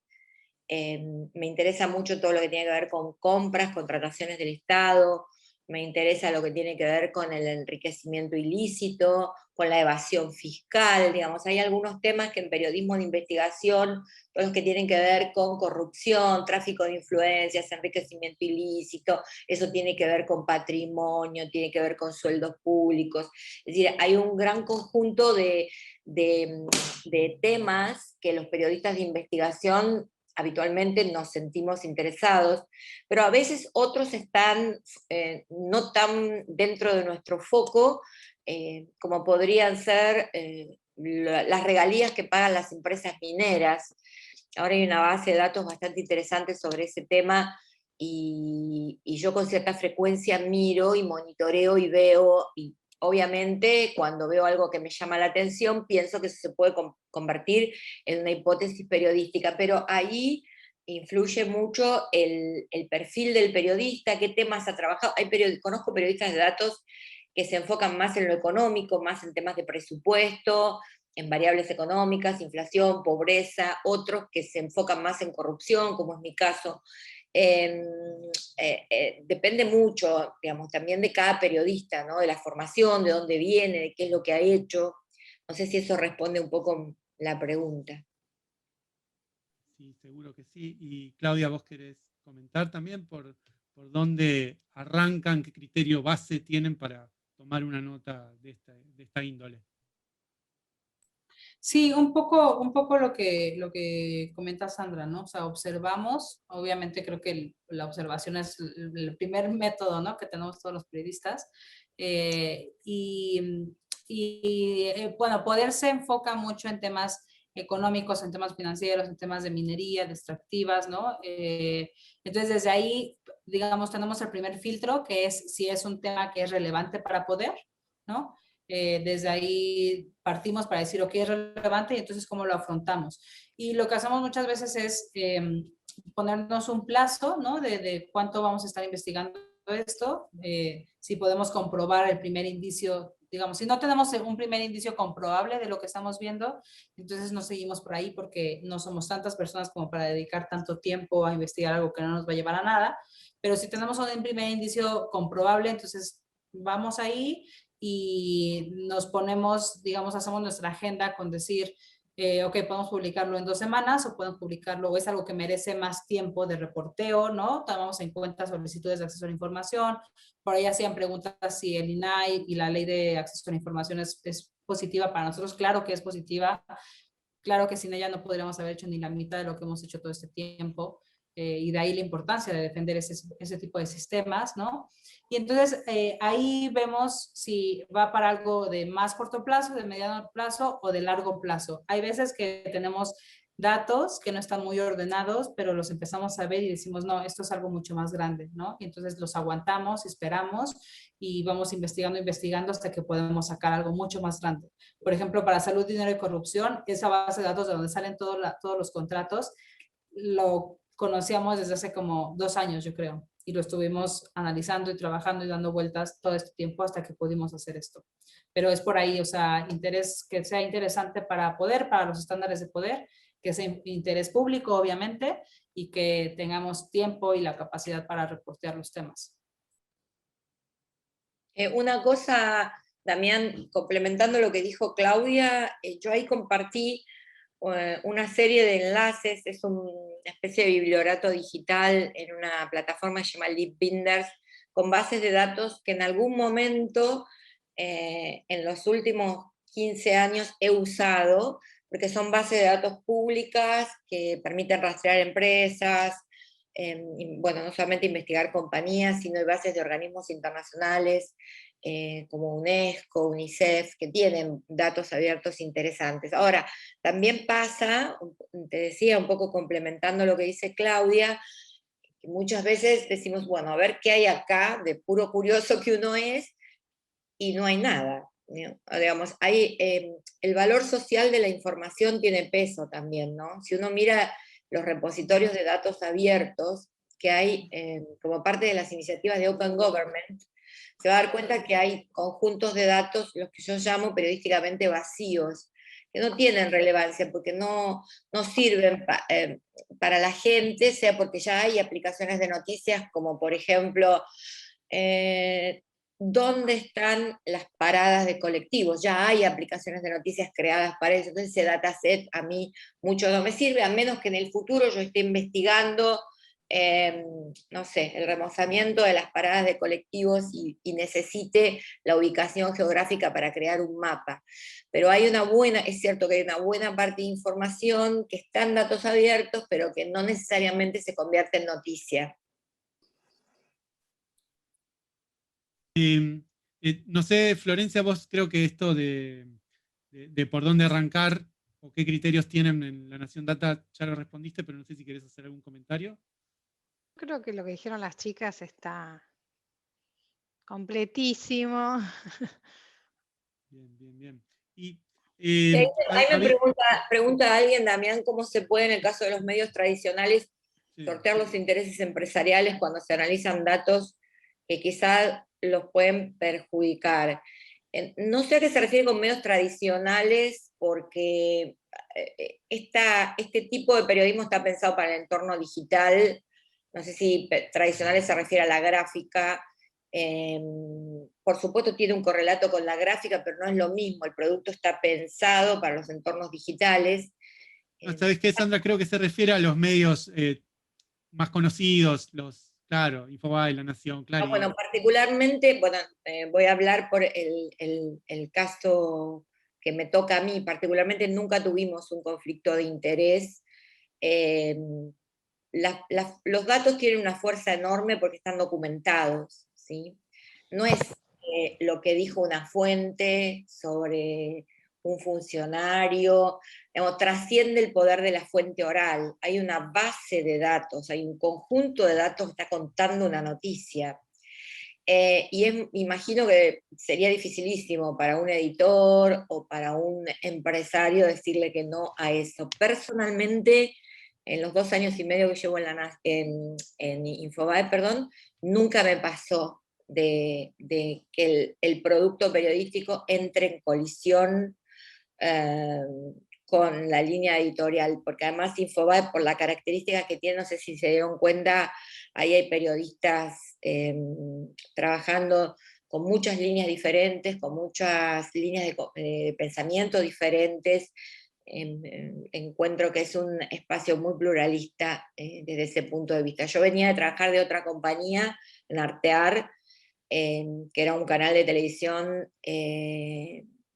de la compañía Artear, Canal 7 acá de Bahía Blanca, y sí he tenido problemas a la hora de trabajar algunos temas, especialmente que tienen que ver con anunciantes, sí he tenido ese problema, pero afortunadamente en Infobae no lo tuve.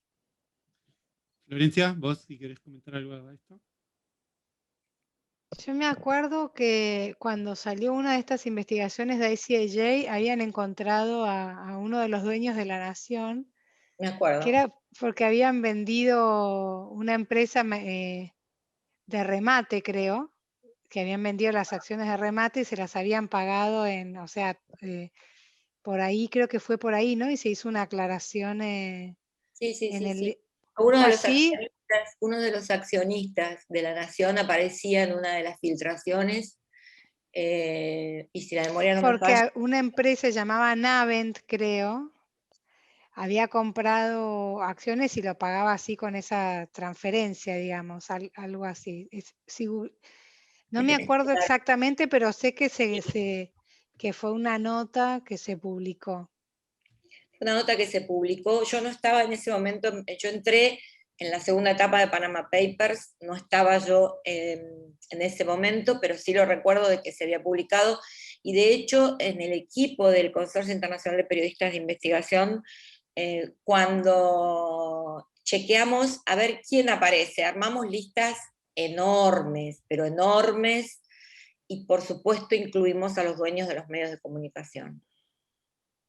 Se trabaja con esa filosofía, digamos. No, hasta nuestros nombres están en la lista, no queda nada afuera. Quiero decir que por lo menos en el grupo de trabajo en el que participamos con todos los trabajos del consorcio, yo me siento contenta porque trabajamos con mucha honestidad intelectual, no se esconde nada ahí. Damián, ¿puedo Buenísimo. preguntar? Sí, dale, Mario. ¿Qué tal? Buenas noches.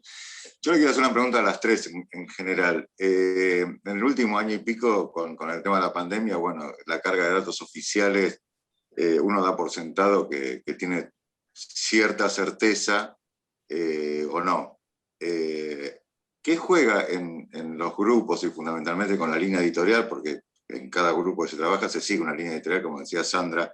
¿Qué juega en el grupo a la hora de hacer un relevamiento en encontrar una noticia? Por ejemplo, doy un ejemplo.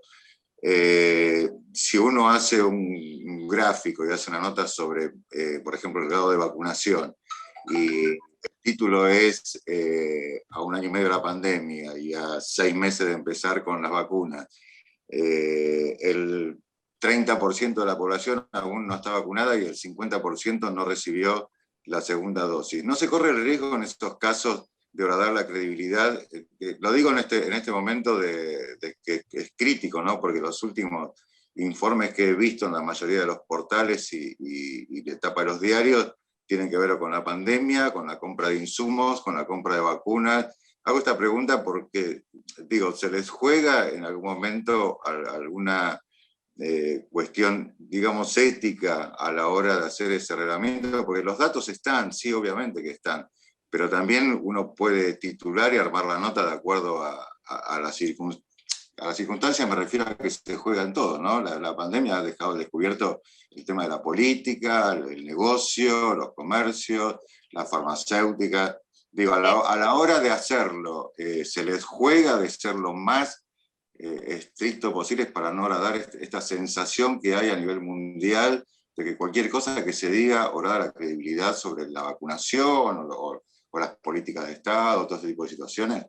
Es muy buena la pregunta. Si vos me preguntás si los datos son confiables, son los datos de Nación. El otro día alguien me preguntaba, pero Sandra, estos datos, mira, estos son los datos. Si no te gustan, no tengo otros. No tengo otros con qué contrastarlo en pandemia. No hay otra fuente de información. Está la data de Nación, que no es solamente el parte de situación, el parte de la sala de situación todos los días, que ese se carga manual, nosotros cargamos manualmente todos los días por fecha de notificación. Pero después está la base de datos del Ministerio de Salud de la Nación, que es un archivo enorme, gigantesco, que tiene más de 400 millones de celdas, que ahí está cada caso está por fecha de diagnóstico, por fecha de inicio de síntomas, por fecha de fallecimiento, por lugar de residencia, digamos, hay un montón de información que se puede procesar. Las unidades de datos están compuestas por periodistas de investigación, pero básicamente son cuadros técnicos. Si vos analizás el trabajo de la mayoría de las unidades de datos en todo el mundo, no están atravesadas por la grieta. ¿Sí? Y esto pasa en otras partes del mundo donde me ha tocado ir a capacitar periodistas en momentos muy políticos muy difíciles. Y te pongo el caso de Venezuela, ¿sí? Donde uno lo que ve ahí es una fortaleza enorme en la honestidad intelectual, porque es cierto que los datos se pueden manipular, por eso es tan difícil conseguir periodistas de datos, porque vos programadores podés encontrar, mineros de datos puedes encontrar, expertos en visualización de datos puedes encontrar. Ahora, periodistas de datos no es tan sencillo encontrar. Y en especial periodistas de datos que manejen, que trabajen con una mirada aséptica, abstrayéndose de las cuestiones políticas y concentrándose en los indicadores como deben ser. Y te pongo un ejemplo. Hay un portal que se llama Our World in Data, que muchas veces se lo usa y te dicen, hoy, escucha bien, hoy en muertos por millón de habitantes, Argentina está primera. me niego a usar ese indicador. Primero, pues es un indicador efímero, un indicador que se agota a las 24 horas. Hoy, con los 700 y pico de casos que se notificaron hoy, probablemente Argentina esté entre los primeros 3 muertos por millón del día. Pero ¿cómo voy a comparar en una lista de 150 países el dato de hoy de Argentina, que estamos atravesando la segunda ola, y una segunda ola muy vertiginosa, con otros países que ya pasaron la segunda ola y pasaron la tercera? Entonces, ese indicador no es válido, no por lo menos en términos comunicacionales. Puede analizarse en un estudio académico o en otros ámbitos, pero en materia de comunicación periodística, no, porque es confundir, es alertar y es, digamos, las variaciones porcentuales y los indicadores epidemiológicos se analizan o bien de manera acumulada con relación a las bases poblacionales para poder comparar entre países o las tendencias de 14 días. Digamos, 14 días, últimos 14 días con los 14 días anteriores. Así se consolida una tendencia. Por eso es tan importante que, como dijo Claudia, con los datos no alcanza, tenés que ir a una fuente. Y nosotros estamos constantemente hablando con epidemiólogos, hablando con académicos, y no solamente de un lado, del otro. Me refiero que si hablamos con los de nación, hablamos con los de provincia, hablamos con los de ciudad, porque es la mejor manera que nos ayuden a ver las cosas con más claridad. ¿Cómo presentamos la información? El ejemplo más claro, el gobierno hizo un análisis del descenso de los nuevos casos. ¿Y qué hizo? En vez de informar provincia por provincia, agrupó todo en AMBA, dijo AMBA y después por regiones, Cuyo, NOA, digamos, el norte, Cuyo, el sur, y dijo, está bajando en todas. Y la verdad es que no es así, no está bajando en todas. Si vos empezás a analizar los últimos 14 días contra los 14 días previos, vas a ver que los descensos se dan entre 12 y 14 provincias, dependiendo el lapso, pero no en todas, en otras sigue subiendo. Entonces, vos me preguntás, ¿cómo hacerlo? Bueno, yo creo que con mucha honestidad intelectual, con mucha humildad, o sea, dando por cierto que no sabemos nada, que estamos aprendiendo todo el tiempo, y preguntándole a los que saben, ¿no? Para contrastar eso. Pero el de pandemia, sin duda, y la pregunta me pareció súper interesante, es uno de los mayores desafíos en la carrera de cualquier periodista de datos. No sé si eso respondió un poco la pregunta. Florencia, Claudia, Sí, ¿quieren decir algo? Me pareció, además, un disparador. Voy a dejar que hable la chica, pero sí, además un disparador de preguntas. Pero, sí, tenemos 3 minutos, porque a las 8 muy bien, Sandra. se vuelve calabaza el Zoom. Eso. Sí, nosotros tenemos discrepancia de datos entre lo que te dicen las provincias y lo que dice Nación, y nos llegan mails o lo que dijeron de tal municipalidad, y bueno, nosotros le contestamos que es lo que estamos tomando como fuente Nación, ¿viste? Aunque es la fuente que estamos tomando. Y a veces, si querés, hay escándalo numérico entre lo que está, escándalo, ¿no? En vez de escándalo jurídico, escándalo numérico entre lo que dice la provincia, si entras al Facebook de la provincia, del gobierno, con lo que dice Nación. Pero fue una decisión editorial esa, ¿sí? O sea, de seguir la información de Nación. Yo, bien, Damián, bien. solo Sí, agregaría que, o sea, que coincido totalmente con lo que dicen Flor y lo que dice Sandra, sobre todo en momento de pandemia es súper difícil, ¿no? Como saber si los datos son los datos o qué, pero entonces creo que lo que siempre se debe hacer es decir dónde está la fuente, de quién vienen estos datos, ¿no? Y la responsabilidad está ahí. Algo que nos pasa mucho en Quién es Quién Wiki, por ejemplo, es que pues son datos abiertos, son datos públicos que estamos reutilizando, ¿no? Y siempre todo el tiempo ponemos el disclaimer de que esos datos no los inventamos nosotros, vienen de un lado oficial, y si hay algún reclamo es a ese lado oficial donde se tiene que reclamar. Eso, y decir que, claro que en los casos donde los datos sirvan para fomentar discursos de odio, desinformación, etcétera, no, o sea, jamás se van a usar ahí, ¿no? Creo que ahí está como el punto ético y el límite ético para nosotros como periodistas de datos. Y lo demás, en pandemia, siempre que, y en todo siempre, todo el tiempo hay que decir de dónde vienen los datos y además explicar cómo es que se están liberando los datos, ¿no? En México hay un montón de discrepancias todo el tiempo porque un día dicen una cosa y otro día dicen otra, pero un poco como dice Sandra, ¿no? Pues así es lo que hay y no tengo otros datos en este caso, ¿no?